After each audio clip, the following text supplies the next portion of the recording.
Hello, it's been a while since I played Dominions, and this time I'm gonna play Dominions 6, since this is a new game, after all.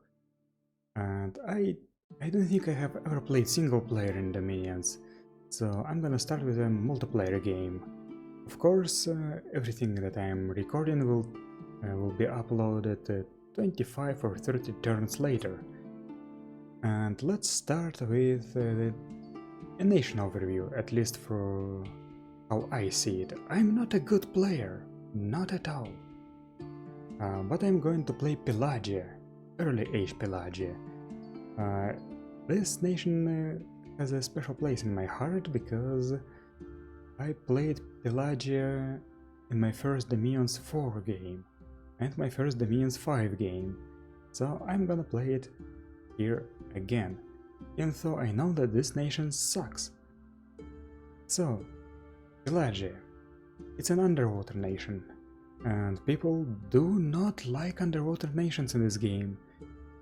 For me personally, underwater gameplay was what sold me on this series. I remember looking for a proper fantasy strategy game, and then I found Dominions 3. That was like 15 years ago, maybe even more. And I saw underwater nations and I thought, yep, I am buying this. So, let's see. Pelagia, it appeared in Dominions 4, and it has changed a little bit here. We have an order limit increased. So let's check our commanders and our troops. First we have Pelagian militia. Compared to humans, they have higher strength, higher hit points, and higher magic resistance, and a point of natural protection. That's nothing to write home about. They do have coral spears that have weak poison, which is, I guess, okay, but they are aquatic. They are tritons. They cannot go on land. We also have Pelagian militia with coral knives. I have no idea why would one prefer a knife to a spear. They cost the same. Oh, I guess this one costs 1 resource, this one costs 2 resources. And length 3 is much better than length 0. So these guys suck. Turtle tribe tritons. At least they have armor, even shields, but they still are aquatic, which is not good. Shark tribe tritons. They have 3 attacks and some weak armor, and they're berserk. As independents, shark tribe tritons are extremely dangerous, I would say. At least they were in Dominions 3, 4, 5. And here I think the independents are a little bit stronger than in previous games. But when you have to pay gold for them, they are not that good, to be honest. Then we have Pelagian soldiers, still aquatic only. What's the difference? Turtle tribe triton? This one only has a shield, so basically useless. And now we get more interesting troops. Merman net thrower. Nets are actually very powerful, so I will definitely use some of the net throwers in the game. And these are mermen, not tritons, so they are amphibious. However, they have the human baseline stats, aside from having 1 protection and 12 magic resistance. Then we have turtle warriors. They have coral spears and even javelins. That's better than nothing, our only ranged attack, I think. And some quite poor armor, but they are amphibians, so they will be our main troops when trying to expand onto land, and I will do that. Coral Clan soldiers have Formation Fighter and Poison Barbs, And despite having, I guess, decent armor, especially for an underwater nation, they are aquatic, so maybe I'll use some of them in my underwater expansion. Triton Riders. One of the main things in Dominion 6 that cavalry has been reworked completely. Now the rider and the mount are two different units. So the Triton Riders, they're quite expensive. Quite expensive indeed. They have decent stats, they do a pretty good job expanding. They have a coral lens that deals a bonus on the first strike, and the hippocampus is a smart mount, so if it survives it returns home with a 100% chance. That's actually very good, and you get a discount when you buy another Triton Rider. And they have magic weapons. Cool, 2 attacks. But they are aquatic. That's not cool. And Pearl Guards are sacreds. They have magic Pearl Spears, which is decent. Pearl Shields, Coral Armor, which is yet again decent. They have Poison Barbs, Bodyguard, Formation Fighter, but they are aquatic. That's a problem. Pelagian Shore Fighter. They suck. Basically, they're Berithian light infantry. Baseline human stats, just slightly higher magic resistance.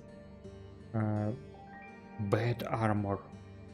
But there is another troop type that can be recruited in coastal forts.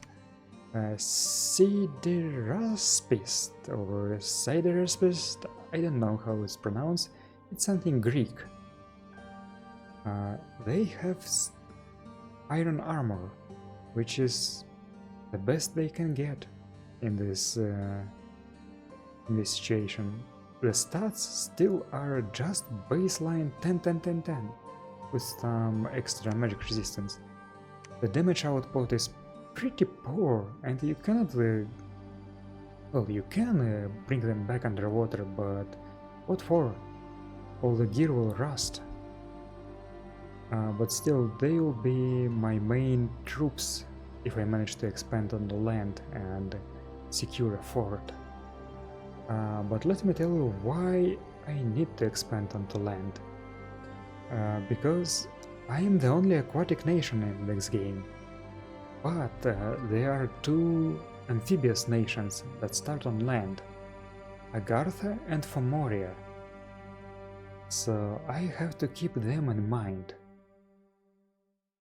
Now let's check out our commanders.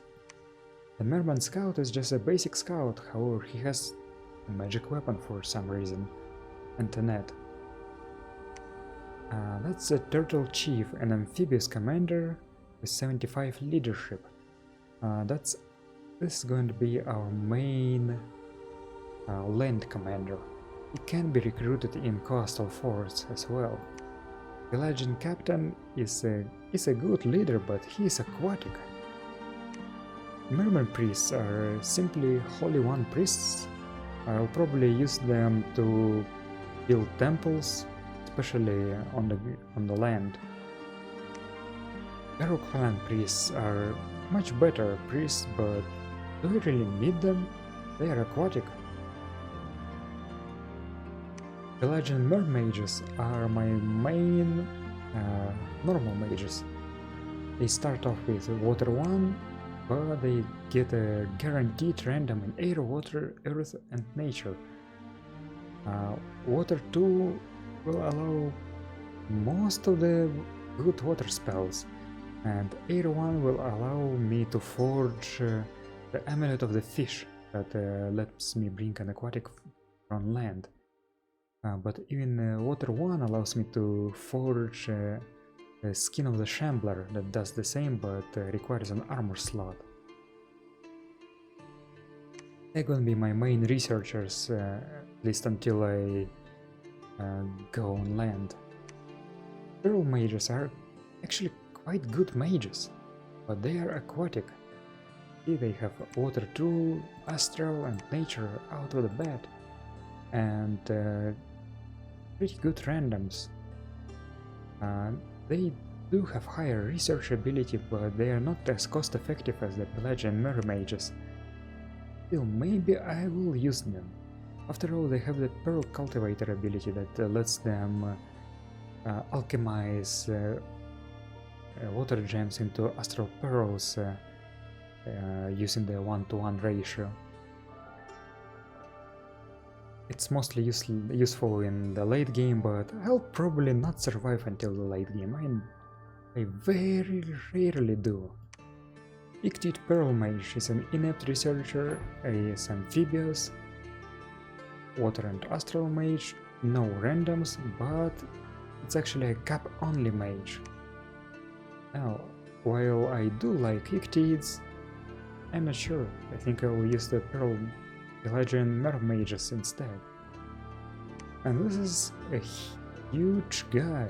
Wow, he's size 7. The size got reworked in Dominion 6. Now the limit is size 10, not size 6. They cost a lot, but they are strong. They have very good stats. And just take a look at their magic pass. Water 4. You can cast some water global spells with water 4, and with 1 or 2 boosters you can cast pretty much all of them. And you get randoms, but the water random is very rare, so I should not rely on that.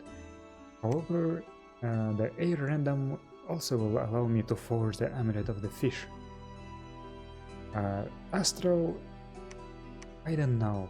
It's more of a liability here due to Astral Duel, Magic Duel spell. They are sacred. They have a supply bonus, Pearl Cultivator, and they also summon a Hippocampi. But they are aquatic.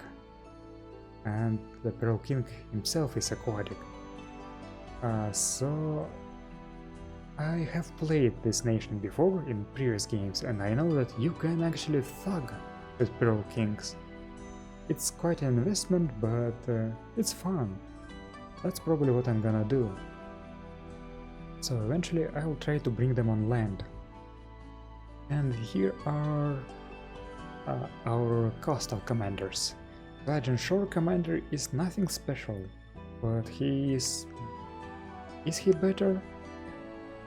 I'm not sure if he's even better than the Turtle Chief.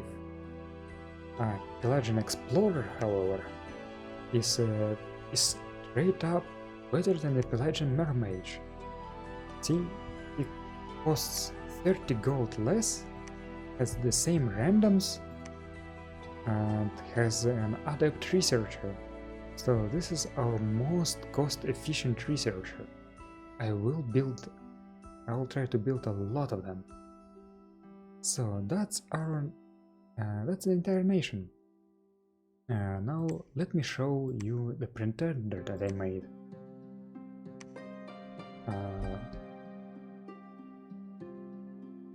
Why can't I type?